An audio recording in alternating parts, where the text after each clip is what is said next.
So here's a little rant I'll do. And let me tell you, from time to time I'll do these rants. It's not because I'm really upset. I just like ranting. I like talking. I think it's therapeutic. So I hear this. I've been hearing this after my Joe Rogan video, but I've heard this a lot. Whether it be on my YouTube channel, people I meet in real life, social media that I'm on, or other websites I'm on where I'm discussing politics and stuff. I'll hear something. This is the equivalent of it.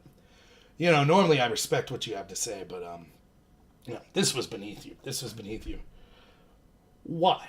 Now, I know, I'm hearing this about the Joe Rogan thing, people were upset that I was criticizing my thoughts on him. I don't understand why, and I'll get to the irony behind it in a minute, but let's see what I did first to see if I'm being hypocritical, because one might say, well, if you're upset that people said this about you, which I'm not upset, I just find it humorous and I enjoy ranting about, but if I'm upset that people say that it's beneath me to discuss and criticize Joe Rogan, then aren't I a hypocrite for saying that what Joe Rogan, his interview, was basically beneath him? I didn't use those words. But to this, I would say, but I'm giving specifics as to what I think Joe Rogan did specifically that I was disappointed in. And I'm also not making vitriolic attacks. I'm not calling for him to be shut down. I'm just saying, hey, this isn't what I expected of Joe Rogan in this interview. This, based on his previous performances, I would have expected him to challenge and push back more on the idea of censorship, which he didn't do. So I outlined the specifics. I gave what I thought was a pretty reasonable case on both the pro and cons of it, how it could be interpreted. I said I was willing to give him a chance. Check out the last video I did on it. I didn't think I was too unreasonable, but yeah, certainly I'm biased, certainly have my opinion, which is my right. And again, the most important thing is, it is Joe Rogan's show. He can do whatever he wants. I'm not calling for any punishment whatsoever. I'm a free market person. If I don't like it, I won't watch. I recommend everyone else. The people that say that about my posts on different websites or my ideas on things or my YouTube channel, I say the same thing. But what I find difficult, it's not just me that said that about Rogan. There was the reason that I even did that video. I've never done a video on Joe Rogan and his thoughts. He says things I disagree with all the time. The reason was that was so startling, and the real story was how much of his audience that apparently shook and how upset they were, as evidenced by the downvotes that video got, the 30,000 or so comments, most of which were negative about that, and the fact that Rogan then even found the need to come out and re-explain himself twice afterwards. So it seemed like a story to me. It wasn't just me. There seemed to be a lot of people that had that opinion. When people say that to me, it's like, that's fine. I'm willing to take criticism to heart. I think criticism's a great thing, but it's like, what exactly about this was beneath me? And a lot of times what it is, it's just, it was a non-story. Why would you do a video on that? It was a non-story. Okay, well, I do video on all kinds of things that other people don't think are important stories. I might start doing videos on local Pittsburgh sports or things like that. Most people don't find that's important. That's fine. I'm not a mainstream news channel. I'm just some blowhard, some long-winded guy, giving my thoughts on a YouTube channel. That's it. This isn't going to be, I'm running for Congress as well. It's not going to be on my congressional platform. Oh, by the way, I'd like to, Congress needs to sit down with Joe Rogan. Of course not. I'm just giving my opinions on something. People give their opinions on the Super Bowl. I didn't care at all about the Super Bowl. My concern with the Super Bowl is I'm tired of refs determining games, so I didn't really watch it. I didn't care. I thought the Saints got screwed over, even though I'm not a Saints fan. Anyway, you see what I mean? People have opinions all the time on things that aren't necessarily super important. So I don't understand why it's beneath me and this channel or my, online reputation that I've built up on the topics I talk about. Why is this suddenly beneath me? But it's not just this. I hear this on other things, right? I'm someone who supports Trump, so I often criticize Trump. So one of the things I did, a lot of the flack I took from Trump supporters was his striking Syria. I was like, this is terrible. Trump shouldn't strike Syria. All sorts of things I criticized Trump for, exploding the national debt. And people would be like, well, this is beneath you. Or I sold out or something. Why? I didn't sell out. I find that's very consistent with me. I constantly say, I have my political beliefs. I'm not going to adhere to them before I would adhere to any specific politician. And so by sticking to my beliefs, I don't think I'm selling out or it's beneath me. I'm not a Trump supporter first. I am a supporter of a lot of the ideas Trump has, and when Trump goes against the ideas that I thought he had in common with me, then I'll criticize him.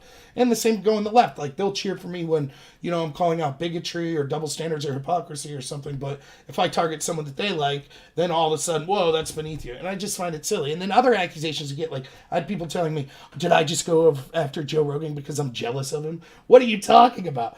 One, I'm not going to say I'm beyond jealousy. I'm fallible. There's tons of things that suck about me. Jealousy would be one of them. Of course, I get jealous of things.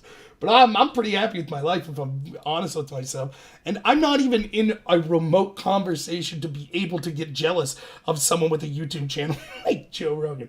I have 300 subscribers. I'm so happy I got to 300 subscribers. It's a big deal. Most of my videos have like 50, 60 people watch. Oh, but I'm jealous of this guy that has 4.4 million. If anything, I'd be jealous of someone who has like 2,000 subscribers. That's at least in the realm of believability. But no, it has nothing to do with that. Am I criticizing Mueller because I'm jealous of him? Do I criticize Trump because I'm jealous of him or Nancy Pelosi? Of course not. I'm just giving my opinions on things. If you wanted to do it, here's the thing. I'm smart enough to know how to do a channel or post online to get a lot of hits. The key is to be as extreme as possible, to go to one extreme or the other. So you pick a side, so I'm on Trump's side, okay, and then I'd just be sitting here being like, Cortez is a bimbo. All the ladies on The View suck all the time. They're so stupid, blah, blah, blah. And you just hype about it. You don't say, well, here's things I like about Trump. Here's things I don't like. Here's when the other side makes a good point. And that's what I try to do. I try to, give my honest impression. Most people are somewhere in the middle, and that doesn't sell as well. People aren't as interested in that. They want hyperbolics a lot. At least it's easier to get easy clicks and views like that. Plus, it's so much easier to come up with. You don't have to sit down and look at articles and research and come up with ideas. You're just like, yeah, that team sucks all the time. Bam. I don't care.